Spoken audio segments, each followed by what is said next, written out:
Matt Stepp, Dave Campbell's Texas football here at Better Life Stadium in Forney with the Week 6 Friday night instant reaction.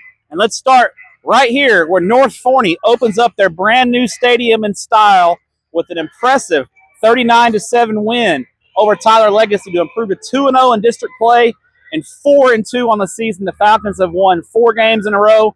They are cooking, and they are going to be a threat in District 10 6A without question. Marcus Shaver's ball club is starting to figure things out, and obviously you got Longview and Rockwall still coming up, but the North Forney Falcons made a big statement tonight. Their first ever game on campus, they win it in style, 39-7. Across the state of Texas, there were some wild comebacks across the state. Let's start in Houston in Class 6A, where Humble Atascocita rallies late to win 42-39. This was an incredible game. Atascocita jumps out 35-7 at the half, and you think, okay, it's going to be a blowout. What a statement from Atascocita. Summer Creek rallies and scores 32 straight points. They take the lead 39-35 with 3 minutes left on a Blake Thomas touchdown run.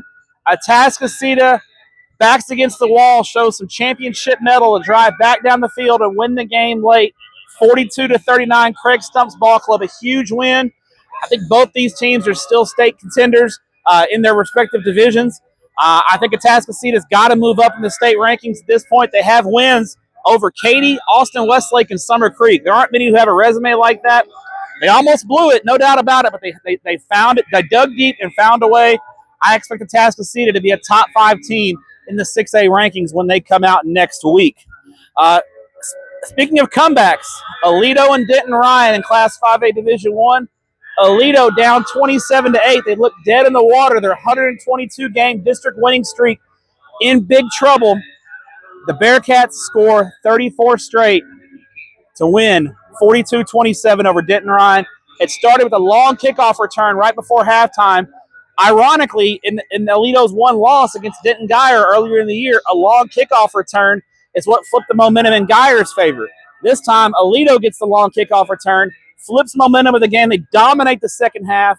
Aledo takes down Denton Ryan 42-27 to improve their district winning streak to 123 straight.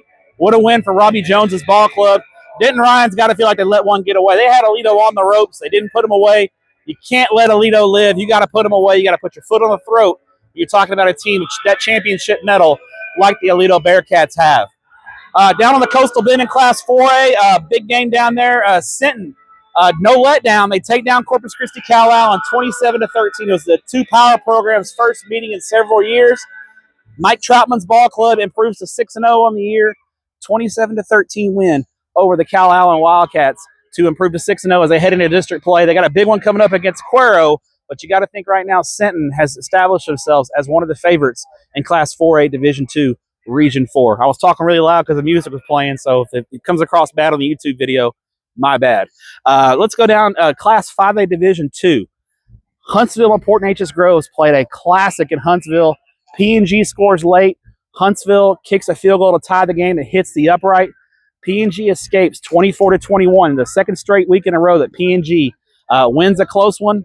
But the Indians, under Coach Jeff Joseph, craziest stat in the world here, 12-0 under Coach Jeff Joseph in one-score ball games. PNG escapes 24-21 over a really good Huntsville team. This means most likely now PNG probably not going to play South Oak Cliff early in the playoffs. We may get that game in the fourth round, but a lot of football left. But PNG goes to Huntsville, gets a key win, 24-21, as they score late, hold off Huntsville, a field goal attempt, tie the game and send the game into overtime. Finally, let's round it off. Not a lot of small school games tonight with the bye weeks that were happening across the state. I think 34% of the state was on bye this week. We got a few good small school games. The biggest one, in my opinion, that caught my eye, undefeated East Bernard taking on undefeated Rice Consolidated in Class 3A Division 2 down south at Houston there. Rice Consolidated, a real surprise, undefeated team. East Bernard under first-year head coach Jeremy Jenkins, not as much of a surprise, but I think surprising how dominant they've been. This was a great ball game. East Bernard hangs on 31-23 over Rice Consolidated. They improved. They're now, I believe, 6-0 on the year. I don't have it in front of me. They're either 5-0 or 6-0. But Jeremy Jenkins Ball Club, big win over Rice Consolidated, 31-23. But I think for Rice Consolidated, this, I think, cements them as a team to keep an eye on in 3A Division II. Brad Dumont's done a great job in his second stint at Rice Consolidated to getting that program back up and running, and they're a power down in there in the kind of the outskirts of the Houston area. Nice win for East Bernard, though, 31-23 over Rice Consolidated. So that wraps it up here in Forney. That's your look across the state real quick. The North Forney Falcons improved to 4-2 with their win. They're in District 10-6A, tied for first place. Longview and Rockwall are still playing, so one of those teams will also be in first place with North Forney. So that wraps it up from here. Stay with Dave Campbell's Texas Football and TexasFootball.com for the best coverage in high school football.